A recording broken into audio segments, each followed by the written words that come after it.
So this is basically Microsoft Flight Simulator, which is not really a game, but it's an actual simulator, and many pilots say that this actually helps in flight training. And this is the beginning of my flight training actually, because next year I'm planning to get a PPL, and so I'm going to document this journey, and I'll start with the streaming of these sessions that I've got, which is basically Microsoft Flight Simulator. So I'm flying a Cessna right now. I'm doing the basic training. It's really fun. I have this joystick. Not sure if you're able to see it on the camera, but basically there's this joystick which is called a thrustmaster, which accurately somewhat represents what you might have on an aircraft. So quite enjoyable. And there's also a thruster which comes with it, which is basically to increase the thrust on the engines, and which is a critical part of flying. So I'm just figuring out some basic controls, and we'll see how it goes from there, because I'm having to kind of understand how the joystick works, because there's lots of buttons here. The thruster is here. It also has a lot of buttons, but I have to figure out exactly what everything does. But the core flying functions are essentially on the joystick, which is XY axis, and the rudder is the kind of a rolling axis on the joystick itself. I'm planning to get the rudder pedals, which are also something which is also a basic piece of equipment on any aircraft. So if you have the joystick and the rudder pedals and the thruster, you're kind of set for a very basic aircraft. You'll understand the basic principles, and that's the best way to set up at home. I've got a great computer which is obviously very powerful to run this, and it's got great graphics, so it actually feels very real with the sound, particularly with the propellers and all that when you go in the air. This Cessna is supposed to be a pretty good aircraft to learn on. Very stable, very easy to fly, relatively speaking. Now I've done a bunch of flying, and I've got a bunch of Bs there. I had some Cs which I upgraded to Bs. I'm getting better, but clearly it does take a little bit of getting used to the entire system. And I'll do one and I'll show you, but I have to figure out how the flaps work. So right now I haven't been able to figure that out. It says 5, but I don't know how that works. So I'll have to see if I can get the flaps working. I wasn't able to do it in the last flight, and that's why I've been distracted, and actually my flight got a B.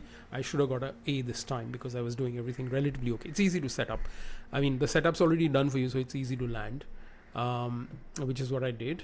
Landing downwind, which is turning around and approaching the airfield, following a traffic pattern, and then landing on the airfield. So let's see if I'm able to find the flaps this time, because and I wonder if there's some place where I can actually go and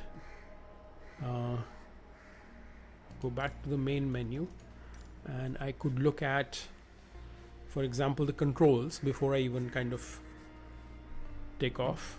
Options, let's look at general options, control options, and let's look at the T1600M, which is my flight control surfaces, primary control surfaces. Rudder is this, elevator is this, ailerons are these, which is left, right, so you can see all that. Control trimming surfaces or secondary controls. If I have to put flaps, increase flaps, joystick button 10 and 5. So I think this is 7, so this must be 5. Oh, got it, I was hitting the wrong. So this is to decrease flaps, this is to increase flaps. What does that mean, decrease or increase? So I mean, decrease flaps, increase flaps should be what does decrease mean? Okay, so it's 5 and 10, so these are the flaps buttons on the edge there. I figured that out. So now let's try that flight again, although I don't know whether I have to increase or decrease flaps. I have to deploy flaps. What does that mean? I should find out, but then this stream won't be so entertaining, right? So let's go to flight training, and let's do, I've done some basic handling which is almost mastered, and this takeoff and landing leaves a lot to be desired. I've got B's everywhere, but let's try this so that you get a good feeling for exactly how this kind of works. Like I said, it's a game because you can enjoy it, but it's also a real simulator, so it really helps, and pilots have said that this is really good for training. If you want to start learning how to fly, it's a pretty good setup to have a joystick, rudder pedals, and Microsoft Flight Simulator. So let's see how that goes. I mean, I'm enjoying it as a game at the moment, and let's see if I eventually get to my PPL, and if this is helpful to me. If you follow my journey, I'll keep letting you know. I'm going to adjust my view to this point. Downwind leg, and the standard traffic pattern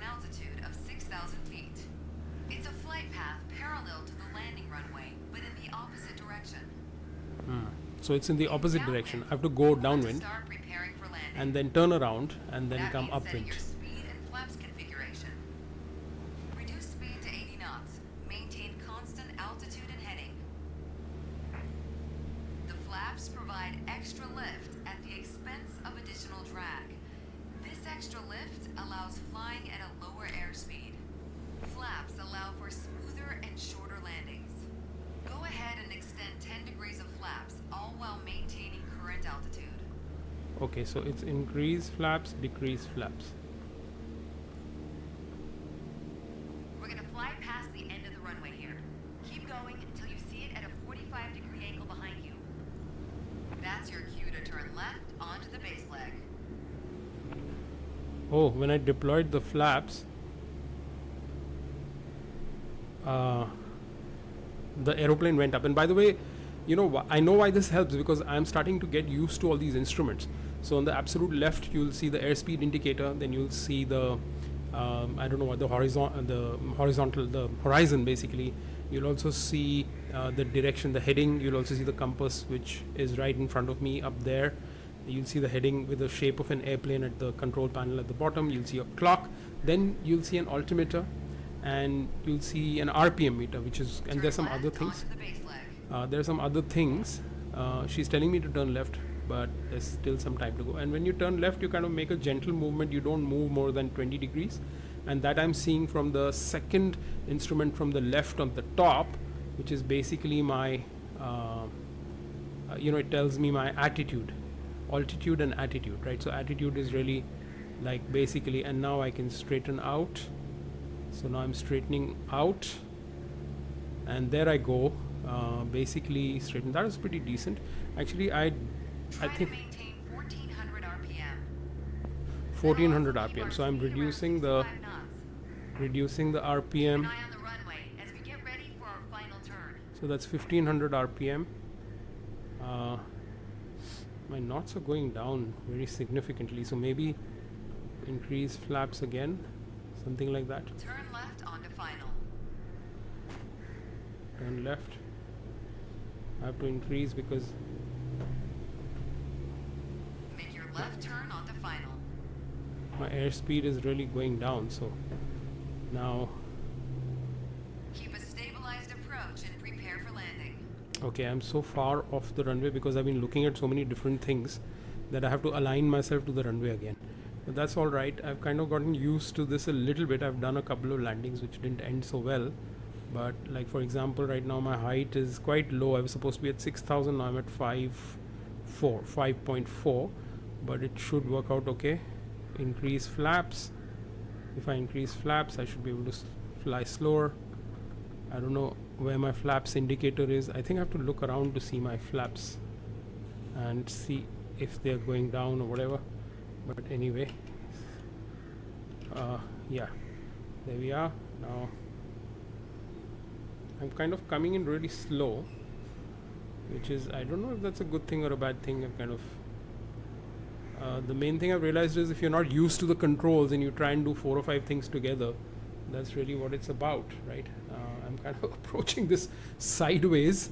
Not sure this is a great idea, but here we are, here we go. At least my speed is relatively low, so that's a good thing, I guess. And when I come in here, I'm almost down. I kind of reduce my throttle completely, and I keep my nose up to allow my front wheels to touch down before.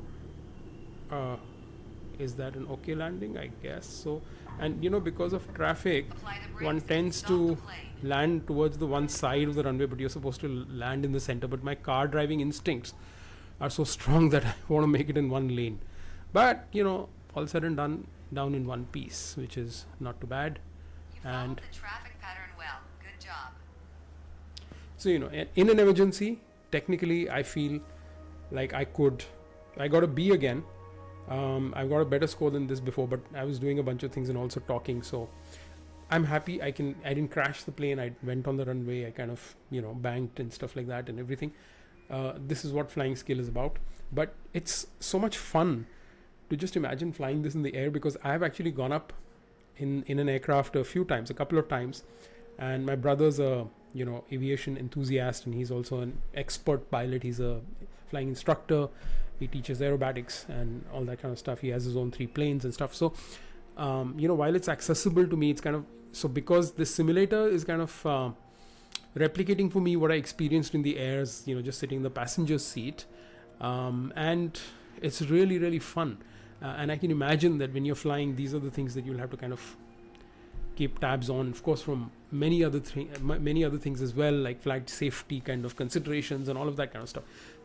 But this is a great start, and this joystick really feels pretty good, and it feels pretty interesting to be able to land an aircraft, because without the simulator you kind of wouldn't know what to do, really. Of course, it's setting up most of the things for you and stuff like that, but I've done takeoffs earlier and stuff, now landings, so you just get more comfortable with multitasking, kind of looking at different instruments, readings, airspeed indicators, making sure you don't stall speeds, throttle, and the relationship between throttle and pitch, and all that kind of stuff. So if you play this rather than play some first person shooter game, you just kind of get used to this and fly different models of aircraft and all that. It will help you. Of course, it doesn't kind of fill in for actually flying an aircraft, and you also have to study flight safety and things like that, but it does help. I think some pilots say even up to 50%. So if you actually kind of do 3 or 4 hours on this, it's equal to, like, let's say half an hour of flying or something like that. And of course, you can't substitute real flying with anything else, because the kind of visceral feeling, and you yourself are in the plane, and it's a different psychology, different